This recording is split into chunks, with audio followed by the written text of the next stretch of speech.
Mungesa e investimeve prej 22 vitesh në lagjën e spitalit në qytetin e Lezhës ka bërë që infrastruktura në këtë zonë të rëndohet. Kanalet e ureve të zeza janë përhapur dhe sa herë që bie shi, ato vërshojnë në rrugë duke u bërë një rrezik potencial për përhapjen e sëmundjeve infektive. Edhe pusetat janë pak a pak, pasi ato janë vjedhur për t'u shitur për skrap, duke u bërë burim incidentesh për kalimtarët. Banorët japin alarmin pasi situata është tepër e rëndë. Ata kërkojnë ndonjëherë marrjen e masave nga ana e pushtetit vendor, që ky problem të marrë zgjidhje.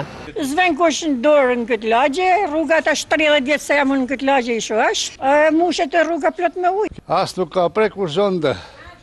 Votat i kanë marrë na, po prek zonë, këtu prishin makina, këtu sakatohen në kamsh. Këtu vetëm vinë për kur kanë zgjedhje. Në vitin 2011 filluan punimet për rehabilitimin e infrastrukturës në këtë zonë, por aty u punua vetëm 2 ditë dhe nuk u bas një ndërhyrje tjetër. Tashmë që po bën gati 3 vjet nga inaugurimi i fillimit të punimeve në rrugët e kësaj lagje, nuk ka asnjë shenjë asfalti, pasi sipas bashkisë, kredia që ishte planifikuar për të përfunduar këtë investim nuk u lëvrua.